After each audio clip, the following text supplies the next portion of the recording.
Here it is. So recently, these Trump cuts have been getting more and more insane. They're actually starting to cut and have been cutting, um, like really necessary things. So I found this article recently talking about the NIH, the National Institute of Health. There's been some pretty significant cuts to the NIH. So, anyway, here's an article kind of talking about it. We'll go through it and we'll talk about it. So, title of the article is NIH Scientists Go Public to Denounce Trump's Deep Cuts in Health Research. Let's just jump into the article. In his confirmation hearing to lead the National Institute of Health, Jay Bhattacharya pledged his openness to views that might conflict with his own. Dissent, he said, is the very essence of science. Which I agree with that. I think that in order to make scientific advancements, there need to be people with differing ideas because that's what leads us to test things and to run experiments. If everyone just goes along and says, "Oh, hey, this is right. We're not going to test it. We're not going to question it," then that's how you end up just being wrong for decades or centuries. On Monday, scores of scientists at the agency sent their Trump appointed leader a letter titled the Bethesda Declaration, a frontal challenge to policies that undermine the NIH mission, waste public resources, and harm the health of Americans and people across the globe. It says, "We dissent." But anyway, yeah, so basically a lot of these scientists are kind of just getting fed up with this and they are saying, yeah, the Trump administration is getting in the way of us doing our job and getting in the way of advancing science and medical research. I talked about it in a previous video about how scientists recently cured an incurable disease. And this kind of stuff isn't going to happen and these advancements aren't going to be made if we're not funding health research. It is something that benefits everyone. It's important. It needs funding. In a capital where insiders often insist on anonymity to say such things publicly, more than 90 NIH researchers, program directors, branch chiefs, and scientific review officers put their signatures on the letter and their careers on the line. They went public in the face of a culture of fear and suppression they say that Donald Trump's administration has spread through the federal civil service. We are compelled to speak up when our leadership prioritizes political momentum over human safety and faithful stewardship of public resources, the declaration says. Anyone, as an individual human, has a moral obligation to speak out about these things and to not stand idly by while this kind of bullshit is happening. They kind of determined after World War II, they kind of determined the whole, oh, I'm just doing my job, I'm just following orders. They kind of decided, no, that's not a legitimate excuse. You have a moral obligation as a fellow human being to stand up to this kind of stuff. Anyway, continuing on, named for the agency's headquarter location in Maryland, the Bethesda Declaration details upheaval in the world's premier public health research institution over the course of mere months. The amount of damage that this man and his administration has already caused these kinds of institutions is actually insane. He's out there trying to get people killed. I don't know, it's insane to me already how many people in the US die from preventable diseases just because of how messed up our health insurance system is. But now he's actively trying to get in the way of further medical development as well. So it's he's literally out there trying to get more people killed. It addresses the abrupt termination of 2,100 research grants valued at more than $12 billion, and some of the human costs that have resulted, such as cutting off medication regimens to participants in clinical trials or leaving them with unmonitored device implants, which is absolutely insane because this is forcing people to quit medication cold turkey. And also device implants, we are at a point in medicine where we have electronic things that we put in people's bodies, such as pacemakers, or even just a strictly mechanical device such as a stent. And when we're trying to develop new devices like that, yeah, they need to be monitored in case there's any complications or in case there's any risks that come up. And so when you're stopping these trials mid-trial, these people can't get the continued support that they need, which is absolutely insane. Again, they're actually doing things that are going to get people killed. In one case, an NIH supported study of multi-drug resistant tuberculosis in Haiti had to be stopped, ceasing antibiotic treatment mid-course for patients. In a number of cases, trials that were mostly completed were rendered useless without the money to finish and analyze the work, the letter says. Ending a $5 million research study when it's 80% complete does not save $1 million. It wastes $4 million. Because the thing is, like with something like that, most of the work is done. They literally just need to analyze the data, which can be a kind of lengthy and expensive process at times. Thankfully, it's a little bit faster now due to AI. It can really help, with the pattern analysis and stuff, but it still can be a lengthy and expensive process. And it's like, okay, even with these kinds of things, we've finished the trials, we have the data. We just need to analyze the data and come to conclusions, and cool, now you're just not going to pay for that anymore. The 4-page letter addressed to Bhattacharya, but also sent to the Health Secretary Robert F. Kennedy and members of Congress who oversee the NIH, was endorsed by 250 anonymous employees of the agency, in addition to the 92 who signed. So you have almost 350 people, 92 of whom are saying, yeah, this is my name, fire me about it. Which, like, again, super brave, super amazing. But like literally, you've got so many people in this organization saying you're doing things that are destroying our organization and that are now risking public health as well. Jenna Norton, who oversees health disparity research at the agency's National Institute of Diabetes and Digestive and Kidney Diseases, recently appeared in a forum by Senator Angela Alsobrooks to talk about what is happening in the NIH. At the event, she masked to conceal her identity. Now the mask is off.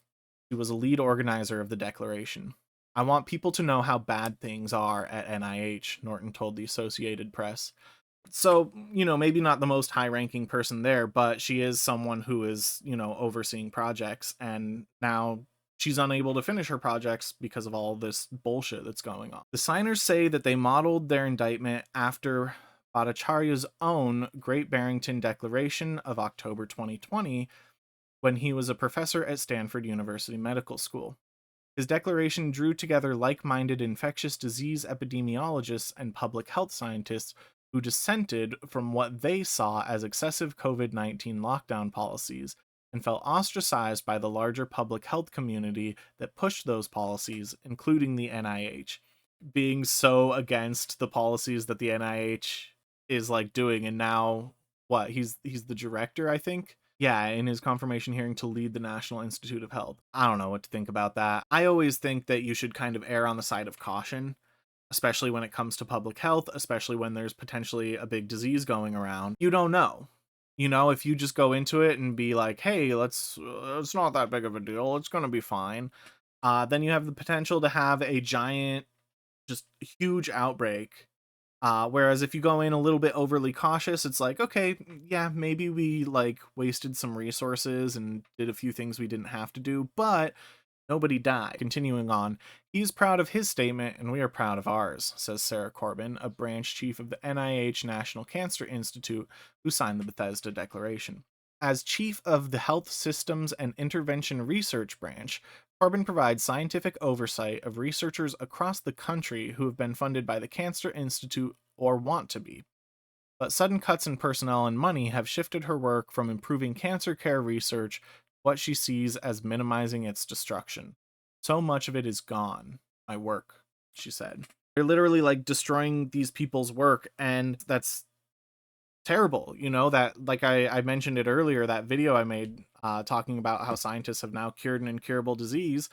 It's like, okay, so we're not going to be able to continue that development, and literal lives are going to be lost because Mr. Big Shot doesn't want to pay for people to be healthy. The 21-year NIH veteran says that she signed because I don't want to be a collaborator in the political manipulation of biomedical science. And yeah, I think that's important. I think you just, even just saying, hey, I'm against this, I don't like what's going on, I think that she is doing obviously everything that she can. But when you're fighting against federal budget cuts, it's hard to kind of get any traction against that. So I do think that obviously she is doing what she can within the capacity of her role. But anyway, yeah, I think it's even just important to have, an official document saying I don't agree with what's going on. When we have people speaking out like that, that kind of stuff is really important. Ian Morgan, a postdoctorate fellow with the National Institute of General Medical Science, also signed the declaration. "We have a saying in basic science," he said. "You go and become a physician if you want to treat thousands of patients. You go and become a researcher if you want to save billions of lives." Obviously, physicians are incredibly important. They're the ones on the front line treating people, but research is also insanely important as well because, without the discovery of penicillin, where would we be?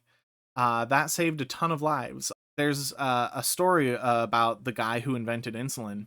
He basically went into a diabetes ward that, there was just this room filled with 20 comatose kids. These kids weren't going to recover. Injects the first kid with insulin, prepares the needle, does the second one, works his way around the room, and by the time he gets to the end of the room, those first couple of kids are already starting to wake up. And it's just like it's such a like powerful image, and like that kind of stuff is only possible with medical research. And the discovery of insulin was like such a huge thing that has saved so many lives since then. That it's like we're shutting down those kinds of advancements. We're doing the research that is going to go and create the cures of the future. Yeah, that kind of more succinctly what I was kind of getting at. He added, "But that will not happen," he said, "if Trump's Republican administration prevails with its searing cuts to grants." The NIH employees interviewed by the AP emphasized that they were speaking for themselves and not for the institutes of the NIH. Even if they are just speaking as themselves and not as a representative of the NIH, these are still like leading people in the field of medical research, and they are people that we should be listening to and people that we should be following and rallying behind. Like you said, these are the people who are making the cures of the future. We're on the brink of so many huge scientific and medical advancements, and again, we're going to be able to start curing more incurable diseases, but that doesn't happen if this Trump bullshit keeps on going on. Employees from all 27 NIH institutes and centers gave their support to the declaration. Most who signed are intimately involved with evaluating and overseeing extramural research grants. The letter asserts that NIH trials are being halted without regard to participant safety. That's kind of the issue I was talking about earlier. You're mid-trial and you're making this person quit cold turkey. And that the agency is shirking commitments to trial participants who braved personal risk to give the incredible gift of biological samples, understanding that their generosity would fuel scientific discovery and improve health. Yeah, and again, that's the thing. When you're signing up for these trials, they make you sign like so many waivers that are here's a million symptoms that it could cause. There's other symptoms we don't know about. You could ultimately die from this. And it's like these people are literally like putting their lives at risk to help advance medical science, and now they're just kind of being left out in the cold because of these budget cuts. The Trump administration has gone at public health research on several fronts, both directly as part of its broad effort to root out diversity, equality, and inclusion values throughout the bureaucracy, and as part of its drive to starve some universities of federal money. I mean, I'm not even going to get into that side of thing. Obviously, diversity, equity, and inclusion are very important things, especially in a research capacity. I don't know. I'm not going to get into it. I'm not going to make this a video about DEI, but obviously those things are important. And, he's literally like hurting these agencies just to like be racist. And it's absolutely insane. This has forced indiscriminate grant termination, payment freezes for ongoing research, and blanket holds on awards regardless of the quality, progress, or impact of the science, the declaration says. Some NIH employees have previously come forward in televised protests to air grievances, and many walked out of Bhattacharya's town hall with staff. The declaration is the first cohesive effort to register agency wide dismay with the NIH's direction. A signal group became the place for participants to sort through NIH chatter on Reddit. discern rumors from reality, and offer mutual support. The declaration took shape in that group and, as word spread, neighbor to neighbor in NIH offices. And they're getting together and making a change, and that's fantastic. We need to see more of that going on. The dissenters remind Bhattacharya in their letter that his oft stated ethic that academic freedom must be the linchpin in science. With that in place, he said in the statement in April, NIH scientists can be certain they are afforded the ability to engage in open academic discourse as part of their official duties and in their personal capacities without risk of official interference, professional disadvantage, or workplace retaliation. Now, it will be seen whether that is enough to protect those NIH employees challenging the Trump administration and him. There's a book I read my kids, and it talks about how you can't be brave if you're not scared. I think that's an important thing. People are like, oh, how do these people be so brave? And it's like, bravery isn't not being scared. Bravery is being scared and doing it anyway. Again, these people are like potentially putting their careers at risk, which is why this is like such a brave thing for them to do. There's a book I read to my kids, and it talks about how you can't be brave if you're not scared, says Norton, who has 3 children. I'm so scared about doing this, but I'm trying to be brave for my kids because it's only going to get harder to speak up. Maybe I'm putting my kids at risk by doing this, she added, but I'm doing it anyway because I couldn't live with myself otherwise. Not to get too much into like a moral debate or whatever, but it's like you might be putting yourself and your kids at risk, but the alternative is that this scientific research gets defunded and can't be finished, and now a bunch of people are going to die of diseases that could have been cured, but now we don't have the science to do that.